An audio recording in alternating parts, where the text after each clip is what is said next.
Welcome back to Laughing in the Dark, the podcast where I hang out in haunted places with comedians. This is another fixture in our Sunday Minisode series where I talk to you about your ghost stories. For this Minisode, I spoke to Brady from Camas, Washington, about a paranormal experience he had as a child that he has some trouble explaining. Here's the call. I hope you love it.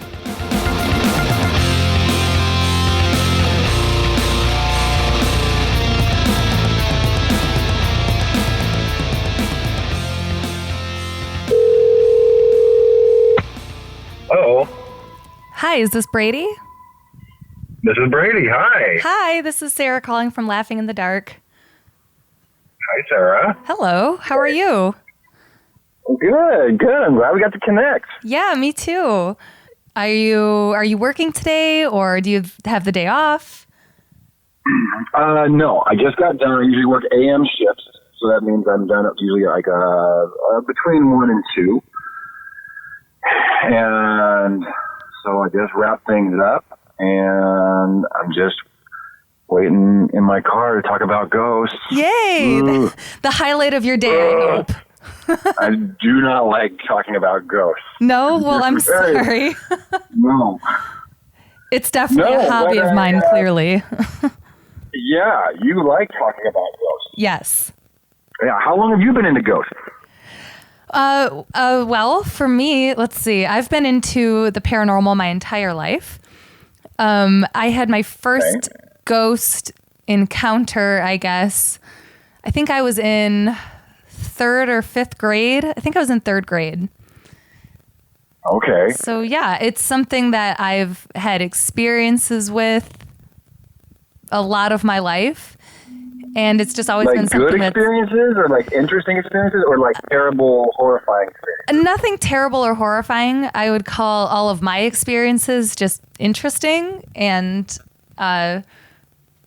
just fascinating. But yeah, like even starting my show, the main episodes of my show, I go to haunted places with comedians. And I've had a few minor paranormal experiences just doing that. So that's been kind of cool. And, really? Yeah. And I'm looking forward to maybe experiencing more of that for season 2. So that'll be kind of fun. Okay. So are we recording like right now? Yes, we are. Recorded? We're recording. Mm-hmm. Oh, good. Okay. Good. Good. Well, I'm interested. Yeah, I was. Your topic is so cool. Thank you. And I think it's great. So, do you want me to get into my experience? If you're comfortable, I mean, damn, like I don't want to ruin your week. Sure. So I was very young. In fact, it's one of the first memories that I can recall with any type of accuracy, that I feel like I'm recalling it accurately. Yeah. And so it was in, I grew up in till about 1st grade in Antioch, California, which is in kind of Bay Area, North Bay area.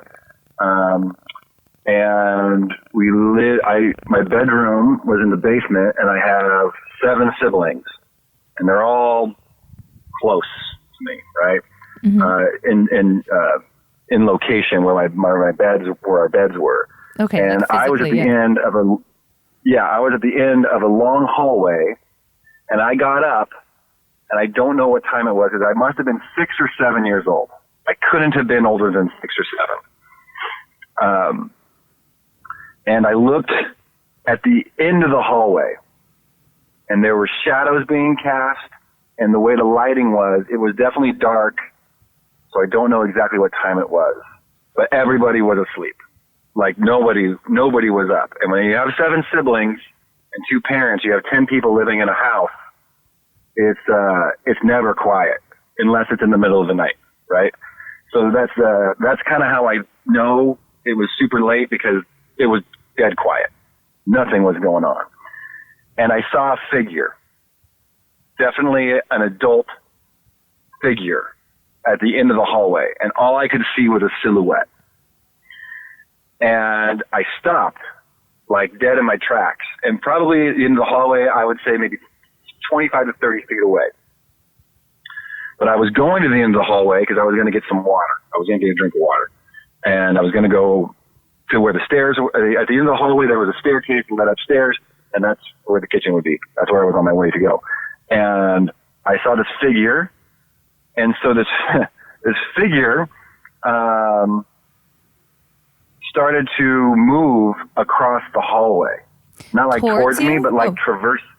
No, not towards me, but like traversing it. But it was like a side profile, and then the figure faced me. I could see that movement happening, but I couldn't make out. I can't make out any other. Like, I don't know if it's my brother.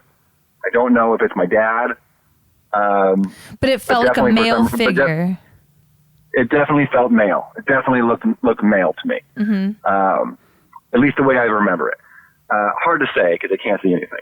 But then the way it was moving across the hallway was very specific. It would like put its arms and legs out like it was doing a jumping jack, and then put its legs and arms together at its side, and it would move across the hallway like that. And then it moved out of view, and I couldn't see it anymore. And I stood there, and I was like frozen in terror. And I don't know. So, and then I didn't know what to do, so I just started screaming. And so, sorry, not to laugh at your trauma. Yeah. So once I started screaming, lights turn on, I hear footsteps coming towards me. My mom and dad come out. Siblings all get woken up. I wake up the entire group. And they are asking me what happened. And I told them what I saw. I just said, that's what I saw somebody. And they moved across the hallway like that.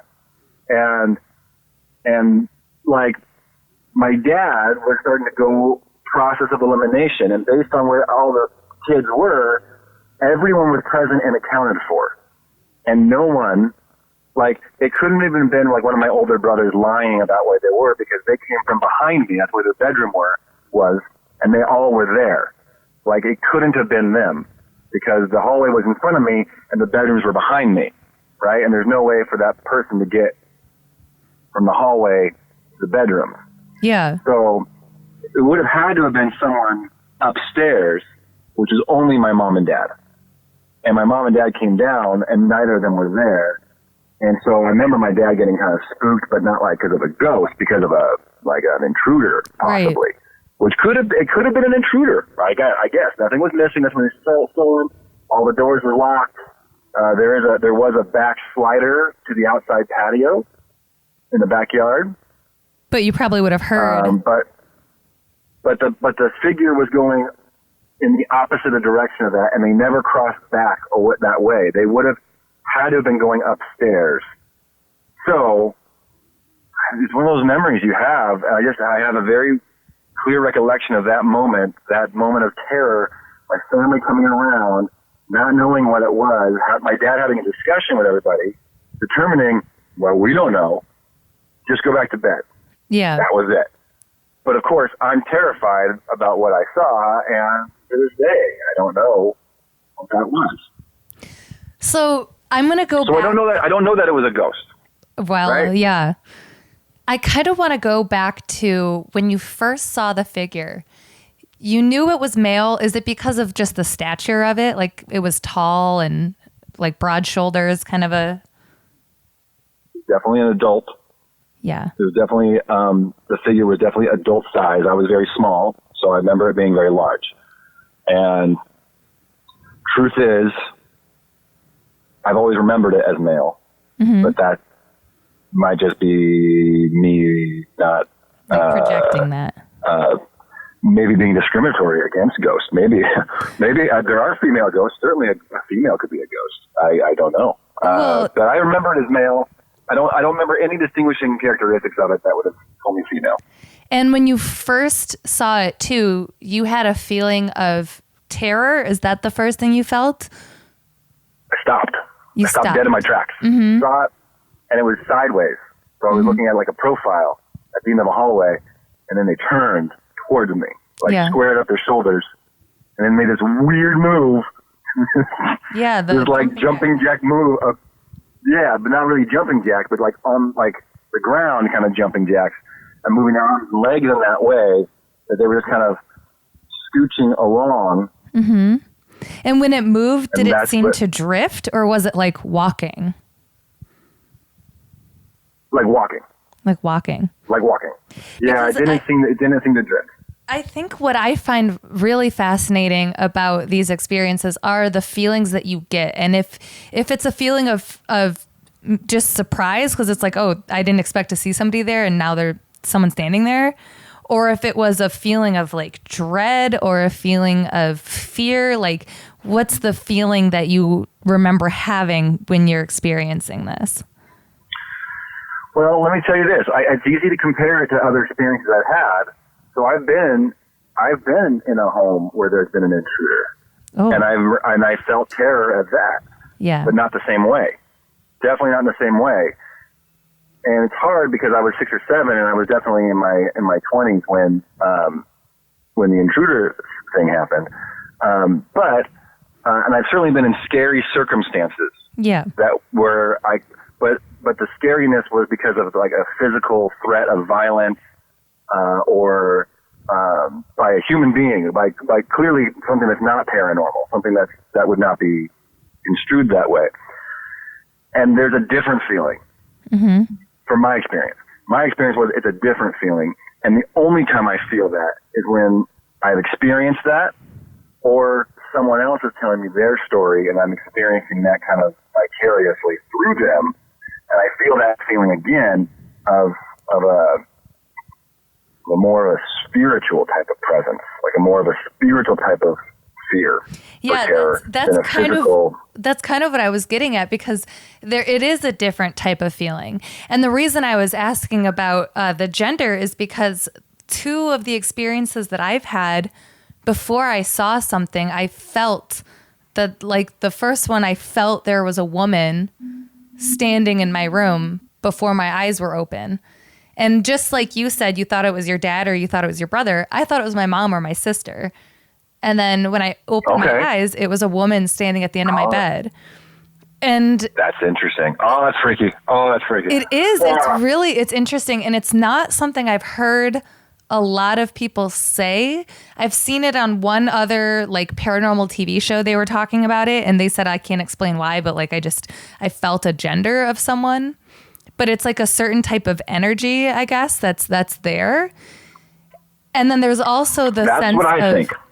Yeah, like, and I think too, like for me, when I saw that woman, for example, I didn't get a sense of fear when we were looking at each other. It was kind of a sense of like, she really is just here, like, she means to be protective. She doesn't mean to be scary or angry or anything like that.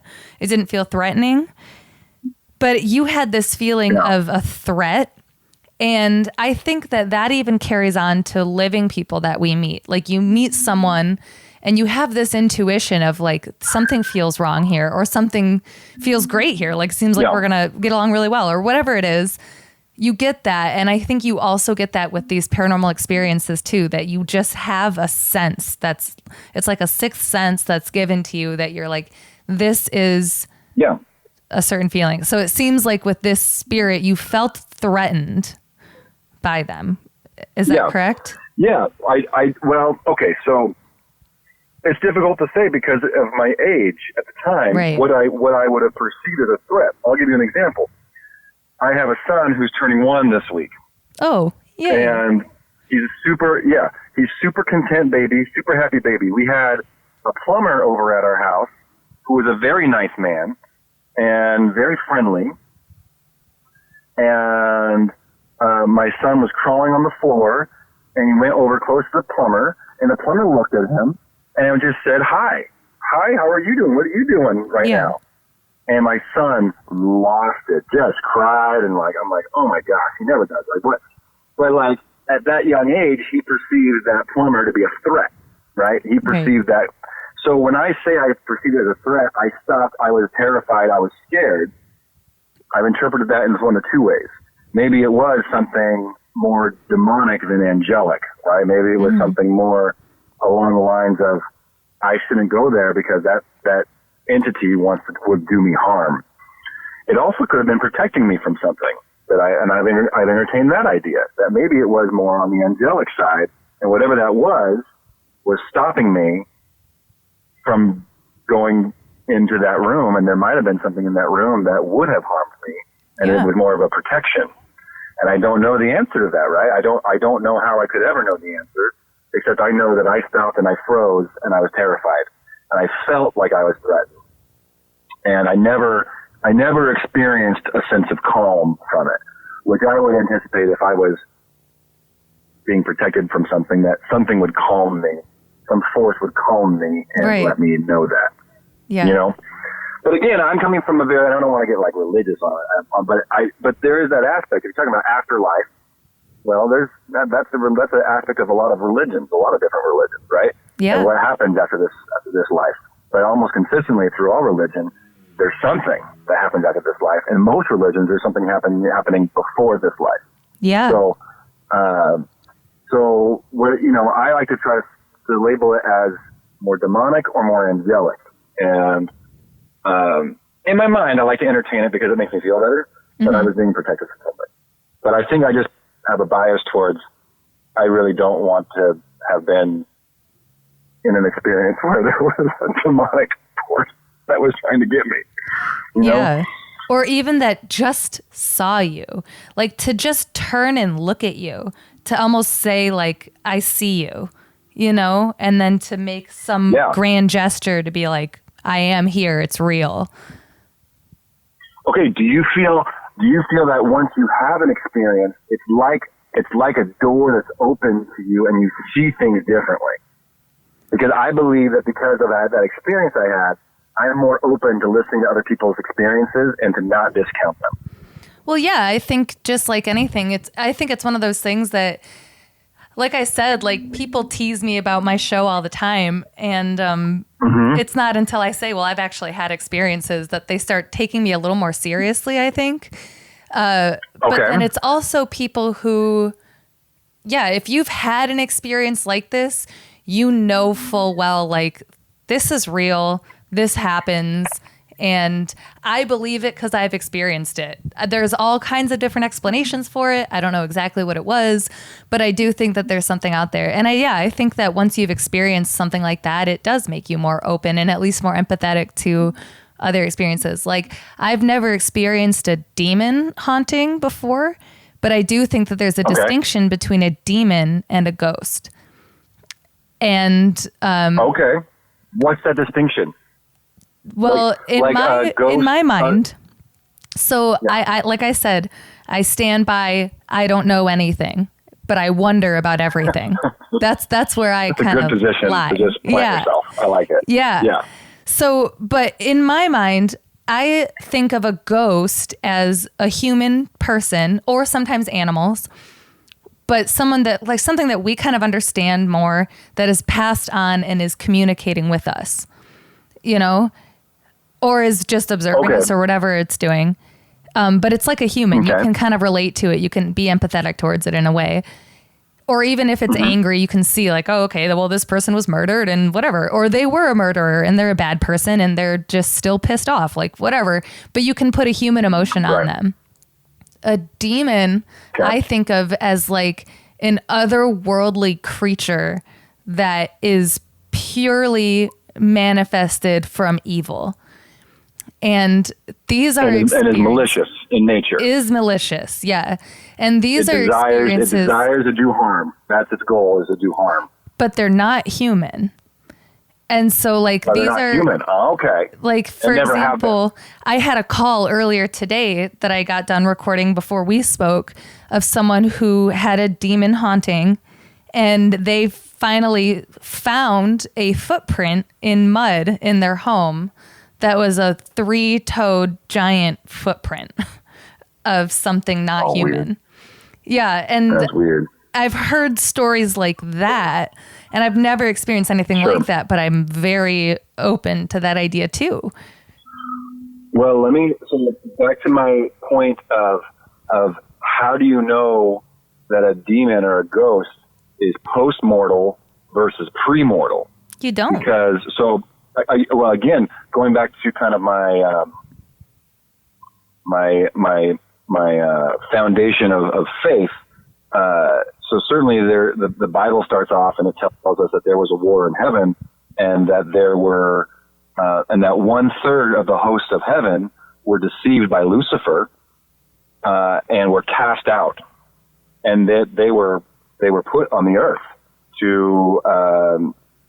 and they were never to experience mortal life.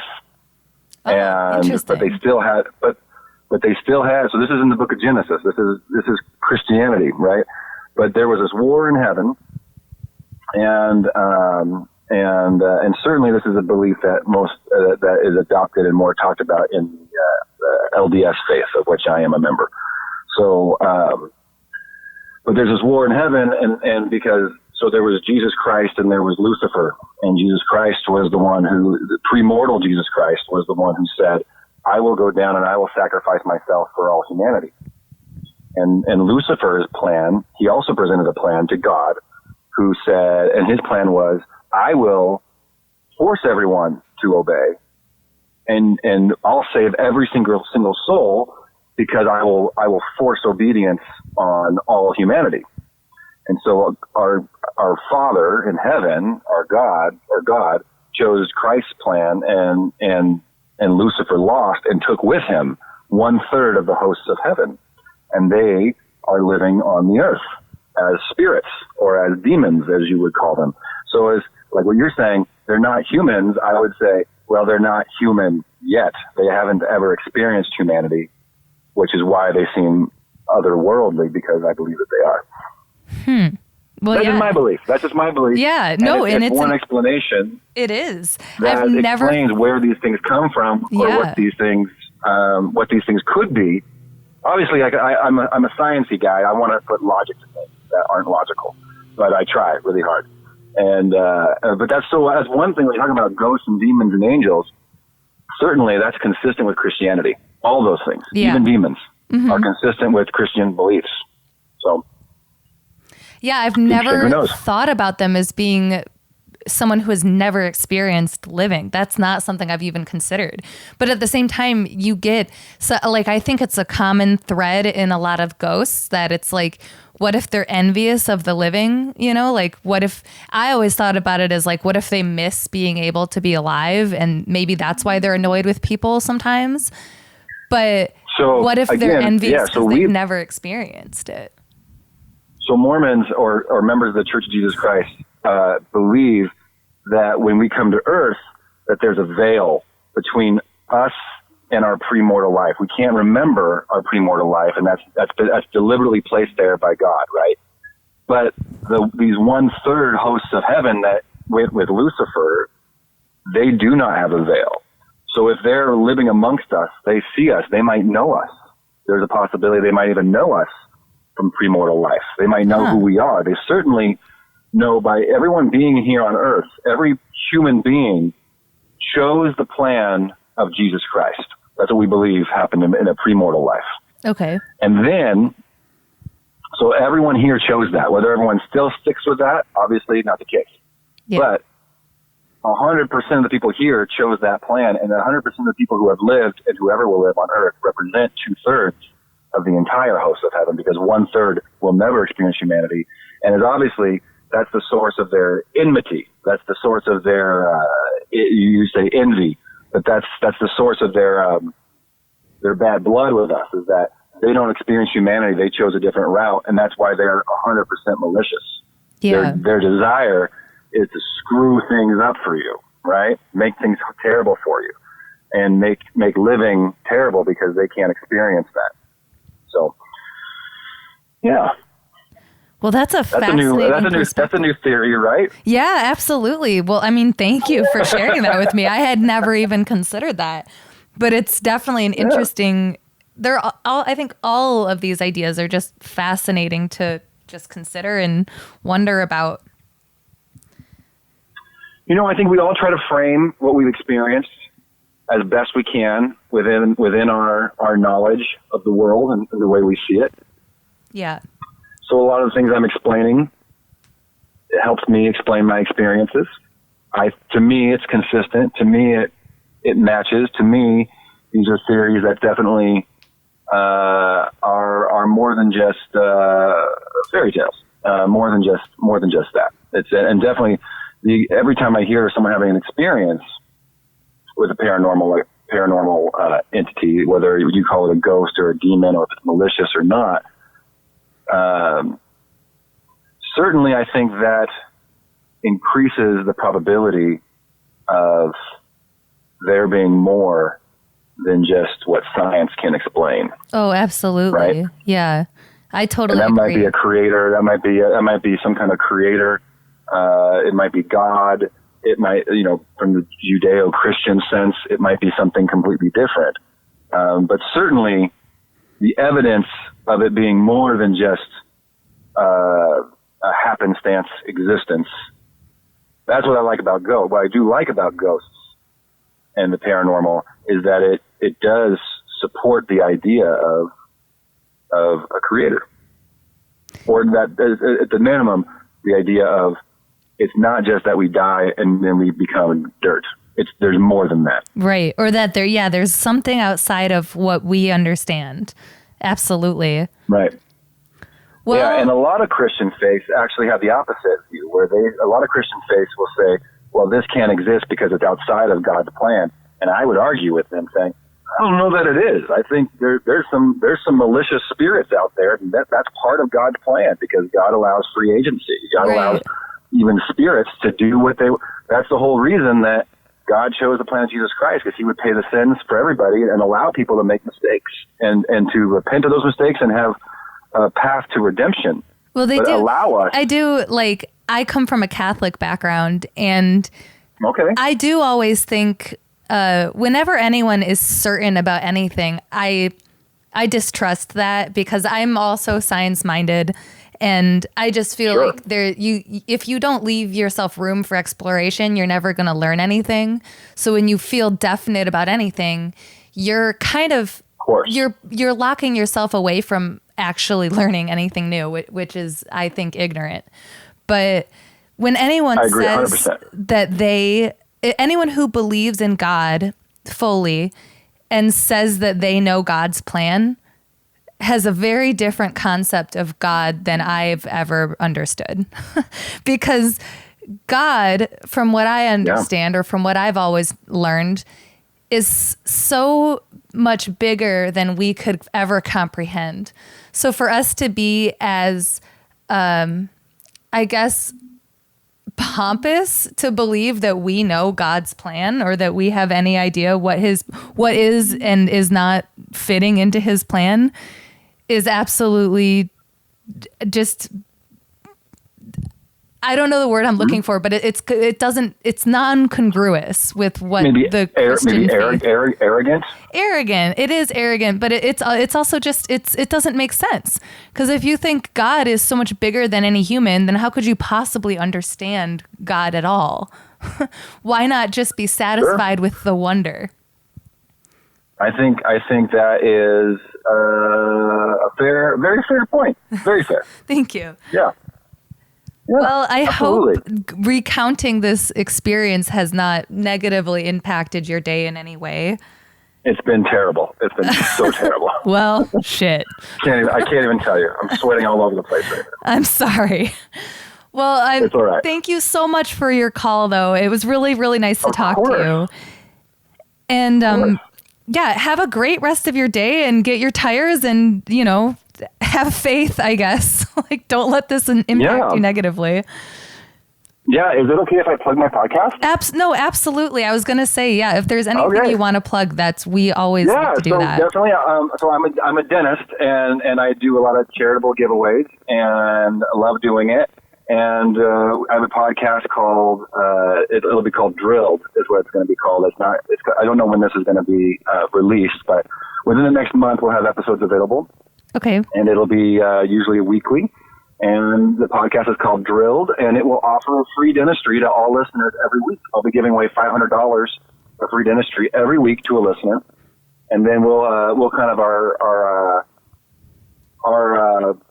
big kahuna giveaway is these full mouth rehabilitations that I do for people with very extreme dental needs, who have no ability to afford the treatment that they would otherwise need. And so I do about 2 or 3 of those a year, and I'm trying to get other dentists to get on board with this so I can do even more giveaways. But it's all through a podcast, awesome. and the podcast is entertaining. We do have guests. We have comics, and some of my patients have really cool experiences, and I get some of my patients on the podcast, musicians, just people from all kinds of walks of life who have interesting stories to tell. And then on top of that, we give our listeners free stuff, free dentistry. So it's been very rewarding, and tune in to Drill to learn more.